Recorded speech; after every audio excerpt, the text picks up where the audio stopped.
Assalamualaikum warahmatullahi wabarakatuh. Selamat pagi dan salam sejahtera bagi kita semua pecinta kopi se-Indonesia, se-Nusantara.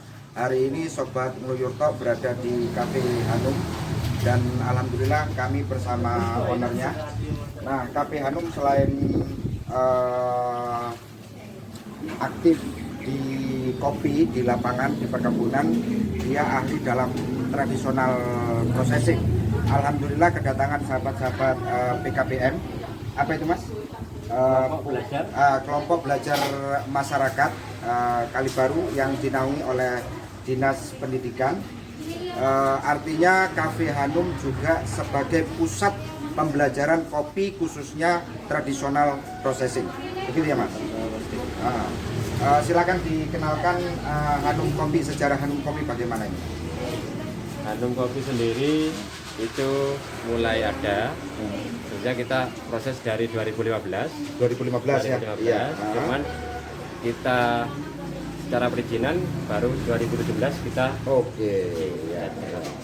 Jadi kenapa kita tetap melestarikan tradisional roasting, karena kita yakin bahwa kenapa mbak kita dulu sampai sekarang tetap mempertahankan ini, karena kelebihan dari tradisional roasting selain rasanya lebih mantap, aroma lebih wangi, nilai budaya lokal ya. Budaya lokal yang patut kita lestarikan.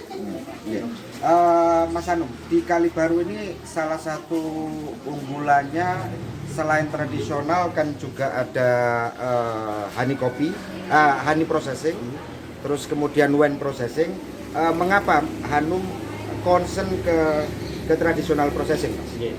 Jadi bukan kita cari pembeda, enggak. Jadi kita sejak awal konsep kita memang di tradisional roasting, jadi kita tetap mempertahankan itu. Oke, sahabat Ngluyurto, hari ini kita sudah buka dengan owner Hanum Kopi dan selanjutnya kita pergi untuk belajar bagaimana proses-proses sampai kepada siap seduh.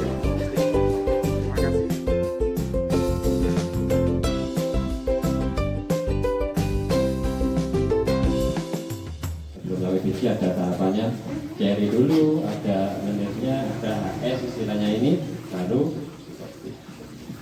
terus poin berikutnya mungkin sama kayak ini, robusta, jenisnya seperti ini. Nah, ini ada arabica seperti ini, arabica. Ada lagi, ada lagi jenisnya itu ternyata ada lagi ini liberica Bu. Nek jare wong Jawa enek sing ngomong kopi nongko, enek sing ngomong kopi buriah. Nah, seperti ini. Wite gede-gede nek nang kebunan biasanya sampean. Nah, tinggi-tinggi nggak sama dengan perkebunan, itu kopi liberica. Dan dari tiga jenis ini juga akan mengeluarkan taste yang lain-lain juga. Kalau dari segi bentuk, mungkin bedanya tipis-tipis saja. Nek sama ndelok robusta, bijinya agak lebih tebal. Tapi kalau arabica lebih pipih, agak panjang. Kalau liberica agak panjang-panjang malah. Nah, dari tiga jenis ini, kalau yang robusta dominan mantep, pahitnya yang lebih tajam. Kalau yang arabica ini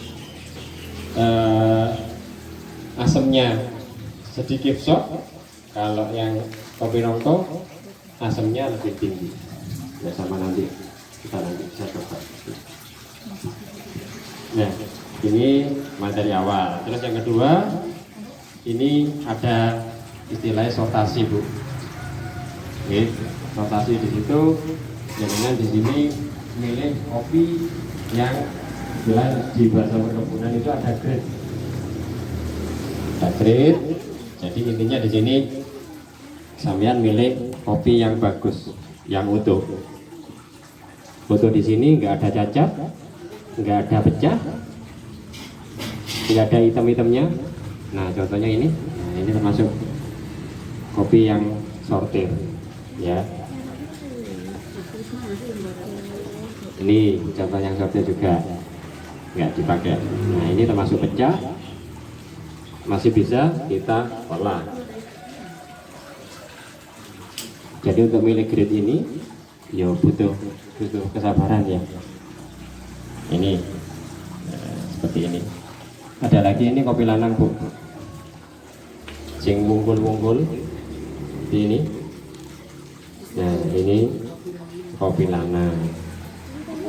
Kalau bahasa kopinya piberi, biji tunggal maksudnya. Jadi setelah nanti kita sortasi, kita pilih yang bagus-bagus, itu nanti ada lagi kita ada sesi sizing istilahnya Bu. Kita size, kita ada lagi yang SS, itu yang teman mau, teman bijinya kecil. Jadi kalau di wilayah kita Kali Baru umumnya itu kita dominan kita robusta, kita juara di robustanya. Ya, iya, Mbak. Banyak ngenten iki. Iya. Kan apa BP ini kan enggak seperti itu. Iya. Kan nggih, langsung ditelep terus apa di BP teng ngandap ngoten. Iya. Itu mempengaruhi rasa napa mboten? Sebetulnya iya Bu. Jadi sifat alami kopi itu dia nyerap apa yang ada di sekitarnya. Contoh sing gampang Bu, yang jenengan mungkin pernah tahu apa wis bahasa amis, bahasa darah. Nah, kena kopi hilang nggak kira-kira? Jika tak bubuk, ben hilang baunya. Pernah dengar gitu nggak? Iya. Oke. Jadi sifat alami kopi itu. Jadi kopi itu sebetulnya kalau dijemur di bawah itu kecenderungan nek saman bahasa kopinya itu kok mampu lemah gitu Bu, bau tanah. Jadi emang seperti itu. Ya saman jemur di bawah yang luar biasa. Oke sahabat Mulyorto, kebetulan saya bersama Mbak Nani. Mbak Nani di sini dalam keanggotaan PKBM. Iya. Kebetulan sebagai peserta panitia atau Peserta. Oke, Mbak Nani, apa motivasinya Mbak Nani masuk di kelompok belajar kopi ini? Pingin tahu aja, Hah? pingin lebih mengenal kopi, Iya. terus gimana caranya Iya. juga. Kan banyak sekarang ya, ada white coffee, pingin tahu Ada aja. honey processing. Iya, pingin tahu aja, pingin lebih mengenal lah. Terus kita bisa bagi ilmu Mhm. ke teman-teman yang lain. Kira-kira setelah ngikutin pelatihan ini, Mbak Nani akan coba nggak di rumah? Iya. Betul. Pingin langsung coba. Tadi sudah di belakang sudah Sudah. apa nyangrai ya? Iya. Berapa menit Mbak Nani untuk proses tradisional processing ini? Bisa 1 jam kalau satu paket itu 1 kilo bisa sampai 1 jam lebih lah, lebih sedikit. Oke Mbak Nani, terima kasih atas kesempatannya di Mulyorto. Selamat belajar, semoga Kali Baru semua masyarakatnya concern terhadap kopi Kali Baru ini. Terima kasih Mbak Nani. Ini betul sekali, ini sangrai atau penggorengan secara tradisional memang sejak zaman Belanda dulu atau zaman dulu itu semua masyarakat utamanya dalam memasak kopi itu digoreng pakai pakai tradisional itu pakai sangrai menggunakan wajan, wajan. Nah itu betul. pakai Terus tumang. terpakai kayu itu harus diaduk terus secara merata agar supaya masaknya nanti merata.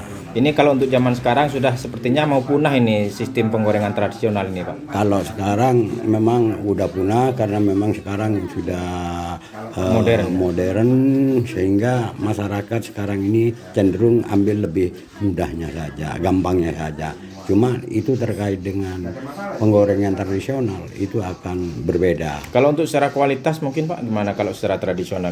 Kalau secara kualitas memang itu yang Aroma juga ini. aromanya nanti kaitannya dengan rasa atau taste itu berbeda. Dari mana Mas? PKBM tahun aja. BKBM? Tahun aja. Ya oke. Tujuan pelatihan apa Mas? Tujuan pelatihan ini kan serangkaian toh Mas. Ya. Ini kita masuk ke tahapan roasting yang tradisional. Karena ternyata setelah diskusi sama Pak Hanum, Pak Bambang, pemilik Hanum, ini adalah tradisinya orang tua kita dulu. Ya. Ternyata kalau menggunakan roasting tradisional, ini taste-nya nanti akan beda, wanginya beda dan juga rasanya pasti beda. Kualitas juga beda ya Mas. Kualitas pasti beda. Makanya kita ingin coba peserta pelatihan ini juga bisa melakukan roasting tradisional dan nanti akan mengkomparasikan dengan roasting yang modern. Ini PKBM dari mana Mas? Apa Kalibaru apa? Kali baru Pak. Kali Ini baru sudah punya prestasi tingkat nasional. Ya. Nah, kalau ini sudah dimatang, diangkat, ditaruh di, kalau bahasa saya tuh tempe, didinginkan dulu. Ini hasil dari ini ya penggorengan sangrai tradisional ini Pak ya. Nanti itu ditumbuk. Oke sahabat Mulyoto, sekian dari kami untuk belajar kopi tradisional processing di Cafe Hanum Kopi. Semoga video ini bermanfaat bagi kita semua. Terima kasih. Wassalamualaikum warahmatullahi wabarakatuh.